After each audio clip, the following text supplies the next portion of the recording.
ఆంధ్రప్రదేశ్లో ఇటు అసెంబ్లీ అటు పార్లమెంటు ఎన్నికలు వాడివేడిగా జరుగుతూ ఉన్నాయి. అనేక ఘర్షణలు, వైసీపీ నేతల శ్రేణుల దాడులు మధ్య ఓటరు విజేతగా నిలబడి తన ఓటు హక్కుని నిర్భయంగా వినియోగించుకుంటున్నటువంటి సందర్భం చూస్తున్నాం. ఈ నేపథ్యంలో నగరంలో ఒక విచిత్రమైనటువంటి వాతావరణం నెలకొంది. అక్కడ వైకాపా అభ్యర్థి నటి రోజా తనను ఓడించడానికి వైసీపీ నాయకులే ప్రయత్నిస్తున్నారు, సైకిల్ గుర్తుకి ఓటు వేయమని చెప్పేసి వాళ్ళు ప్రచారం చేస్తున్నారు అంటూ ఆమె తెలియజేయటం అనేది, మైకు ముందు తెలియజేయటం, మీడియాకి తెలియజేయటం అనేది సర్వత్రా చర్చనీయాంశమైంది. దీనికి సంబంధించి మనతో మాట్లాడటానికి టీడీపీ అధికార ప్రతినిధి, నగరి అబ్జర్వర్ శ్రీమతి సూర్యదేవర లత గారు మనతో ఉన్నారు. నమస్కారం లత గారు. సో చూస్తున్నాము, ఆమె వీడియో చూసాము. ఆమె చెప్పినటువంటి తనని స్థానిక K J Kumar, ex municipal vice chairman Nagari, ఆయన తనను ఓడించడానికి ఇంటింటికి తిరిగి ప్రచారం చేస్తున్నారని కూడా ఆమె ఆరోపిస్తున్నారు. దీనికి సంబంధించి మీరేమంటారు? ఎందుకు ఆమె ఈ ఆరోపణ చేస్తున్నారంటారు?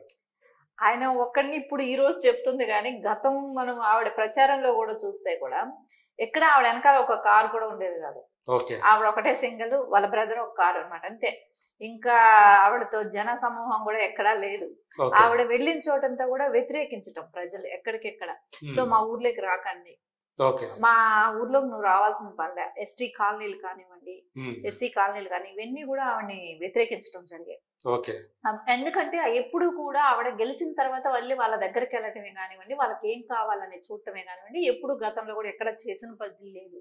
సో ఒక్కసారి ప్రజా సంక్షేమం గురించి ఎప్పుడు ఆలోచించింది లేదు. ఎందుకంటే ఒకసారి ఏమో గెలిచిన తర్వాత మా గవర్నమెంట్ అధికారంలో లేదు, నారా చంద్రబాబు నాయుడు గారు మనకు ఏది పట్టించుకోవట్లేదు కాబట్టి, నేను అధికారంలో లేదు కాబట్టి చేయలేకపోయానని చెప్పి మళ్ళా రెండోసారి ప్రజల్లోకి వెళ్ళింది.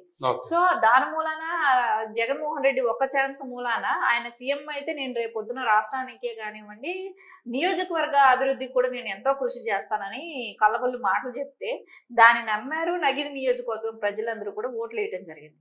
కానీ అక్కడ ఎక్కడ కూడా ఆవిడ ఎదిగింది. ఆవిడ అంటే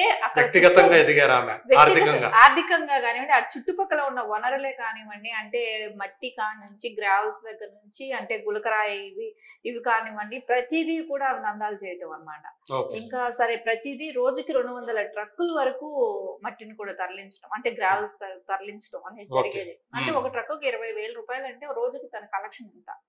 సో మళ్ళా భూదందాలే కానివ్వండి, ఎన్ఓసి ఇప్పిస్తానని చెప్పి అక్కడ డబ్బులు తీసుకోవటమే కానివ్వండి, ముఖ్యమంత్రి సహాయ నిధి నుంచి ఇచ్చిన డబ్బులు ఉంటాయి కదా, హెల్త్ ప్రాబ్లమ్స్, అక్కడ వాళ్ళకి తన చెక్కు చేతికి ఇవ్వాలంటే వాళ్ళ దగ్గర కమిషన్ తీసుకోవటమే కానివ్వండి, ఇవన్నీ కూడా ప్రజలు బాగా విసిగిపోయారు.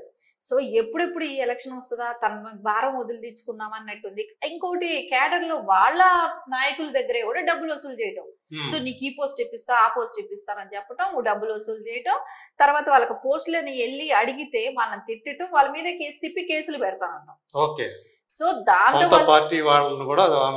వదలలేదు. దానికి కూడా వాళ్ళు కూడా అసలు యాక్చువల్లీ జగన్మోహన్ రెడ్డి వరకు వెళ్ళారు, వాళ్ళు చెప్పారు సీట్ ఇవ్వద్దని చెప్పారు, ఎన్ని చేశారు. కానీ జగన్మోహన్ రెడ్డికి ఈవిడికి ఉన్న లావాదేవీ కానివ్వండి, ఈవిడ ఎవరి మీదైనా నూరేసుకొని పడుతుంది కదా, సో ఆయనకు కావాల్సింది అట్లాంటి వాళ్లే కాబట్టి ఆవిడ సీట్ ఇవ్వటం జరిగింది, మళ్ళీ ఛాన్స్ ఇవ్వటం జరిగింది. కానీ అక్కడ ప్రజలకి తెలుస్తుంది కదా ఈవిడిని ఎలా భరించాలి, జగన్మోహన్ రెడ్డి మూలాన వచ్చిన ఆయన సీఎం అయిన అభివృద్ధి అనేది లేదు.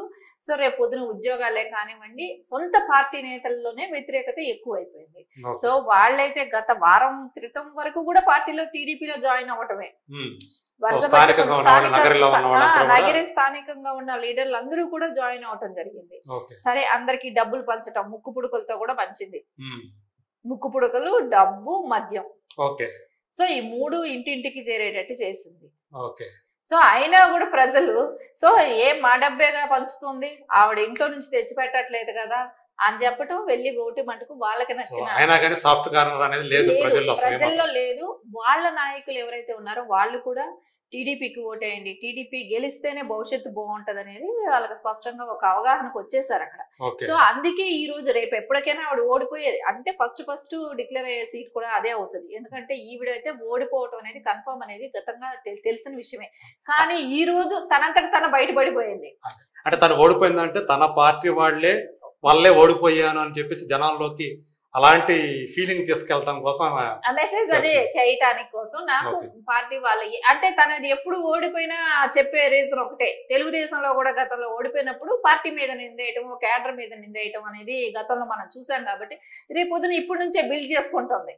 సో అలా చెప్పడానికి ప్రిపేర్ అయిపోయింది. ప్రత్యేకించి కేజే కుమార్ పేరు ఆమె ప్రస్తావిస్తున్నారు. కేజే కుమార్ పేరు ప్రస్తావించడం అంటే ఈ రోజు ఇష్యూ వరకు. సో గతంలో ఇష్యూస్ చూసుకుంటే సో ఒక్కొక్క మండల అధ్యక్షుడి పైన సో మండలాధ్యక్షులే కానివ్వండి, అక్కడ కార్పొరేటర్ల మీదే కానివ్వండి, ప్రతి వాళ్ళ మీద కూడా అలిగేషన్స్, ప్రతి వాళ్ళతోనూ గొడవలే. సో వాళ్ళు ఏమైనా ఎదిరిస్తే మీ మీద కేసులు పెడతాం, మీరు ఆ కేసుల నుంచి బయట రావాలంటే ఇబ్బంది పడతారని సొంత పార్టీ వ్యక్తుల మీద కూడా అలాంటి ప్రయోగాలు చేసింది. కాబట్టి వాళ్ళు ఎలక్షన్ కోసం వెయిట్ చేశారు. సో ఎలక్షన్ వచ్చింది. సో ఇప్పుడు బుద్ధి చెప్పడానికి ప్రిపేర్ అయిపోయారు. అందు గురించి ఆమె ముందుగానే తన ఓటమిని ఈ రూపంలో అంగీకరించినట్లే అని అనుకోవాలా. ఆవిడ అదే తన పార్టీ కేడర్ మీద పెడుతూ తన ఓటమిని తనే ఒప్పుకుంటున్నట్లుగా అనిపిస్తూ ఉంది. చూస్తా ఉంటాం. ఖచ్చితంగా తను అదే బిల్డ్ చేసేసుకుంటుంది. ఇప్పుడే నుంచే ప్రిపేర్ అయిపోయింది. మెంటల్ గా ఏదైతే ప్రజలకు చెప్పాలి, రేపు పొద్దు నేను ఎందుకు ఓడిపోయానంటే నా పార్టీ వ్యక్తులు నన్ను మోసం చేశారు అని చెప్పుకోవడానికి, అంటే ఈవిడ వైఫల్యాలు చెప్పుకోవటానికి ఇష్టపడదు కాబట్టి ఈవిడ నోరు దురిసే కానివ్వండి, ఈవిడ గతంలో చేసిన పనులే కానివ్వండి, జగన్మోహన్ రెడ్డి చేస్తున్న ఈ వైఫల్యాలు, ఈ ప్రభుత్వం నుంచి ఎవరికి ఎలాంటి బెనిఫిట్స్ లేకపోవటమే కానివ్వండి, ఇవన్నీ వైఫల్యాలు పెట్టుకొని ఇది చెప్పటం, దీని మూలాన ఓడిపోతున్నామని చెప్పుకోలేక సో వాళ్ళ నాయకులు ఓడిస్తున్నారనే చెప్పుకుంటారు. ఓటింగ్ సరళను బట్టి మీరు చెప్పేదాన్ని బట్టి కూడా కరెక్ట్ గా ఆమెకి బుద్ధి చెప్పడానికి సిద్ధమవుతున్నారు అనమాట అనుకోవాలి. సిద్ధమైపోయారని చెప్పేసి. థ్యాంక్ యూ లత గారు. Thank you so much.